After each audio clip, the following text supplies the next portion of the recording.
Hello everyone, welcome to back my channel. I hope everyone is having a wonderful day. Before starting the video, please go ahead and hit the subscribe button and give this video a thumbs up. The bold and the beautiful spoilers are in for Wednesday, October 15th, 2025. In the next episode, fans can expect Deacon Sharp, Sean Kanan, to begin therapy with Taylor Hayes, Rebecca Budig. Brooke Logan Forrester, Catherine Kelly Lang, shares her wish for her rival. Plus, Sheila Carter Sharp, Kimberlyn Brown, issues a plea. Let's start off with Deacon, who doesn't think Sheila can be trusted. The man loves his wife, but keeping the truth about Luna Nozawa, Lisa Yamada, being alive was just too much. The restaurant owner isn't sure what to do now and is seeking therapy from Taylor. The last time that Deacon had therapy with Taylor, it seemed they had a connection. So, when he opens up this time, could something come from that? Over with Brooke, she talks to Ridge Forrester, Thorsten K., about how glad she is to be married to him again.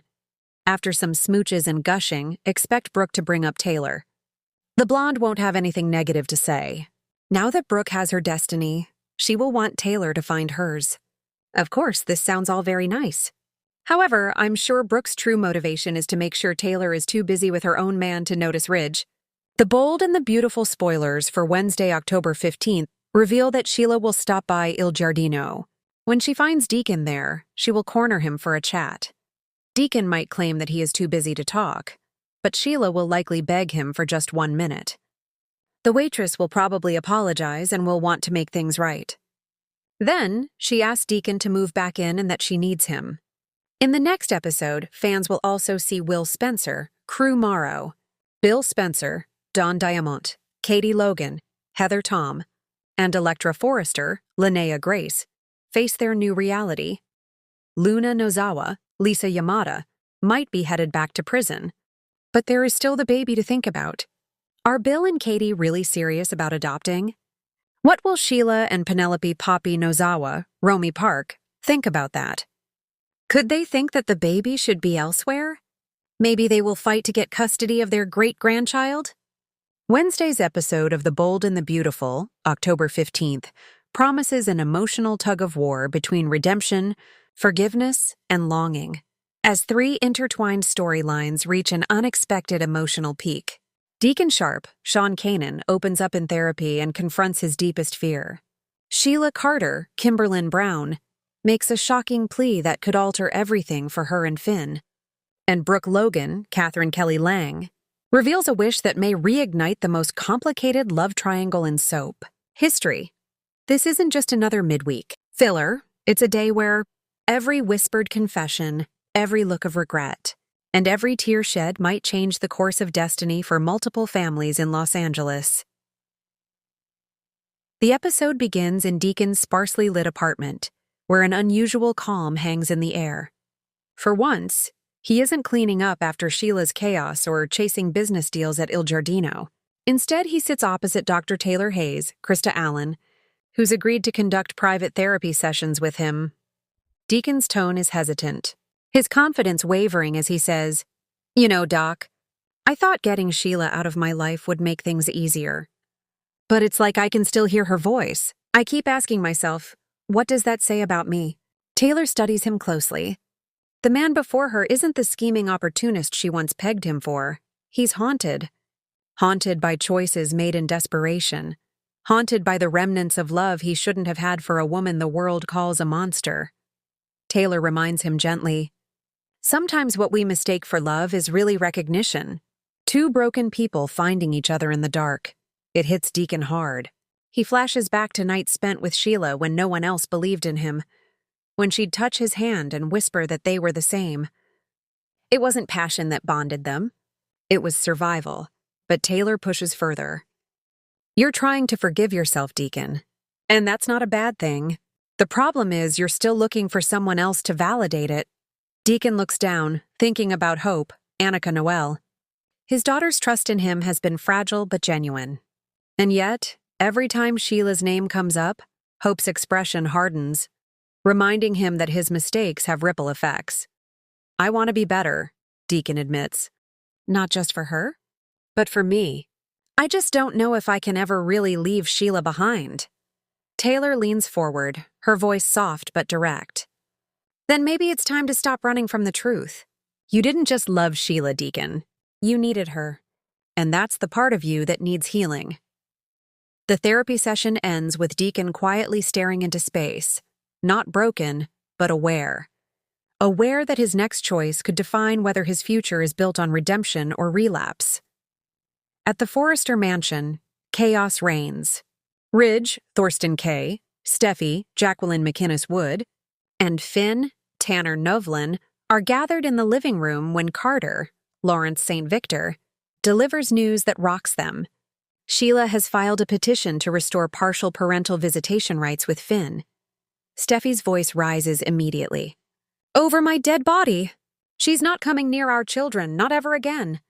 Finn stays silent, his eyes narrowing as he reads through the document.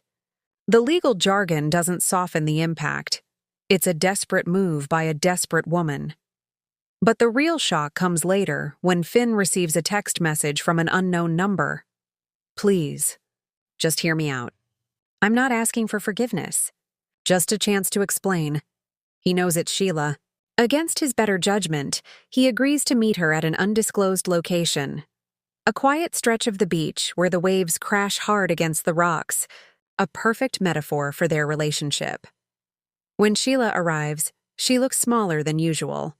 The fire in her eyes is dimmed, her voice trembling as she pleads, I know what I've done, Finn. I know I've caused you pain that no mother should cause. But you have to understand, I never stopped loving you. Finn listens, arms folded, his heart torn between empathy and outrage. You can't keep showing up in my life expecting me to save you, he says coldly. Every time I start to move on, you pull me back into your chaos. I'm a doctor, Mom. I heal people. But you destroy. Tears spill down Sheila's cheeks. You think I don't know that? You think I don't wake up every day wishing I could change the past? Deacon's moved on. Hope's building her life. And I'm just alone. I don't want your forgiveness, Finn. I just want you to know that I would die trying to protect you. The words, Deacon's moved on, echo in Finn's mind. Another reminder that her ties to his father figure were never as simple as they appeared. He sees sincerity in her, but also manipulation, the kind that has fooled everyone at least once. Still, something in Finn softens. He doesn't promise reconciliation, but he does say, if you truly want to prove you've changed, stay away from Steffi. Stay away from our kids. Let me come to you, if I ever do. Sheila nods, but as Finn walks away, her lips tighten into a faint, tragic smile. You'll come around, my son. You always do. It's unclear whether it's hope or delusion, but in true Sheila fashion, even a plea for peace carries a spark of danger. At the Logan estate, Brooke sits alone in the garden, a soft autumn breeze stirring the flowers around her. Donna, Jennifer Garice, joins her with a glass of wine, sensing the melancholy in her sister's expression. Don't tell me you're thinking about Ridge again, Donna teases gently, though her tone carries a note of concern. Brooke laughs lightly, but doesn't deny it. It's not just Ridge, she admits. It's everything. Hope, Deacon, even Taylor. Everyone's searching for something real. And I can't help wondering, when did love start feeling so complicated? Donna listens as Brooke continues. I used to believe destiny meant two people finding their way back to each other no matter what. But now, it feels like destiny is just an excuse to keep reliving the same heartbreak. It's a rare, vulnerable confession from the woman who's spent decades as the face of eternal romance on The Bold and the Beautiful. But then comes Brooke's wish, whispered softly, but packed with longing. If only Ridge could see what I see, that we're not enemies anymore, that Taylor and I both want peace. I just want a family that doesn't fall apart every time love gets messy. Unbeknownst to her, Ridge stands just behind the open patio doors, having returned early from a meeting. He hears every word, she asks softly. Ridge nods. Yeah, and maybe it's time I start seeing things the way you do. It's not a grand reunion or a passionate kiss, not yet. But the silence between them speaks volumes. For once, they aren't arguing or competing. They're simply two people who've lived, lost, and maybe, just maybe, learned. As the episode progresses, the threads of these three storylines begin to intertwine. Deacon receives a call from Sheila after her emotional encounter with Finn. She sounds broken. "I tried, Deacon. I really did. But he won't forgive me. Maybe this world doesn't have a place for me anymore." Alarmed, Deacon rushes out, leaving Taylor's words echoing in his head.